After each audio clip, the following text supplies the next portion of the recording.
نن زه کوم پیغام چې ورکوم هغه د باجوړ هسپتال د ډاکټرانو په باره کې موږ تاسو زیاتو کسانو ته پته یې موږ ته یوه میاشت مخکې یوه غټه سانحه راپېښه شوې وه چې زموږ ماشوم هغه په ګولۍ باندې زخمي شوی و. کله چې موږ باجوړ هسپتال امرجنسۍ ته رالو د هغې نه وروسته موږ هغې پېښور ته ریلیف کړلو. موږ پېښور کې د هغه علاج په ریمای هسپتال کې یوه میاشت وکړو. غالبا کم از کم 25-30 لک روپۍ زما نه هلته ولګېدلې. د هغه نه وروسته چې کله د هغې علاج د زخم علاج پوره شو هغې موږ ډسچارج کړلو او کور ته یې راولېږلو. باجوړ هسپتال ته راوړو. په دوبۍ واډ کې هغه موږ کله داخل کړو نو یاره موږ ډېر خوشحال وم په دې خبره باندې چې یاره موږ باجوړ خپل د صوبې په نسبت موږ په دې خپله ضلع کې به موږ ته انشاءالله علاج ښه کیسته په صحیح طریقه باندې کېږي. خو موږ ته پته نه وه کله چې موږ د سینې په علاج او ډاکټر موږ کله داخل کړلو او دی موږ ته کله صحت کارډ ایلیبل ورکړو نو چې کله موږ یوه ورځ علاج وشو او د هغې نه وروسته ما کله هغې ته د صحت کارډ دفتر ته ورغلم نو په هغې کې موږ ته پته نه وه چې هغه یو ګونډه یو بدماش هغه ډاکټر ممتاز چې هغه زما څخه کومه رویه استعمال کړله او کومې خبرې هغه ماته وکړې کومه ګونډګري زما څخه دغه کړله د هغه زه تاسو ته نه شم ویلی هغه دنیا او آخرت ته ټول ولاړ و. د هغه نه وروسته د ډاکټر ممتاز صاحب فوکل پرسن چې کوم دی د ده څخه دا اختیار دی چې هغه زما د صحت کارډ علاج بند کړي. زه خو په قانون باندې بالکل زما دا تاسو ته په دې خبره زه قسم خورم چې کوم ما مریض په کوم دغه باندې داخل کړی دی هغه د سینې مریض دی. خیر کو البته ما غیر قانوني کار کړی وي د ده څخه دا ارټیلیټي ورسره چې دا زما صحت کارډ بند کړي. د ده څخه دا قانون او دا اختیار نشته چې زما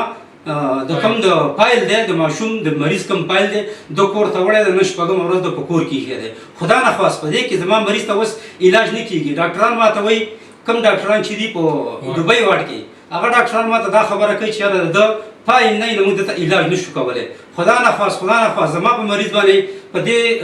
دغه ټیم کې څه چل وشو نو زما به د دې ذمهوار ډاکټر ممتاز وي. بسم الله الرحمن الرحیم. څنګه چې زموږ د بای تفصیلي خبره وکړله نو دغه ډاکټرانو او دغه انتظامیه ته زموږ دا فیل دی چې تاسو کوم د ماشوم نه کوم پیل وړی دغه زر ته زره ماښام موږ ته حواله نه شو نو موږ به ستاسو خلاف روزو او دا روڼو به موږ به احتجاج کوو او زما د خپل امینې د مبارک زیب نه او د خپل پی کې 22 د ام پی ای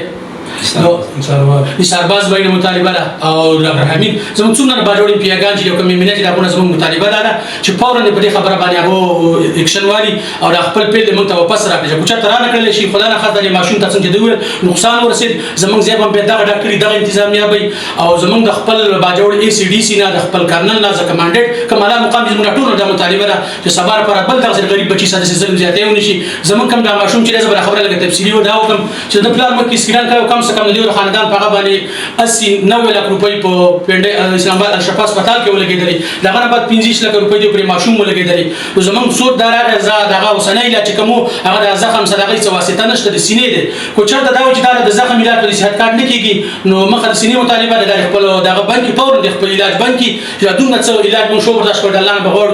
خپل ول جب بکو دا برداشت او خپل دغه علاج ته فورا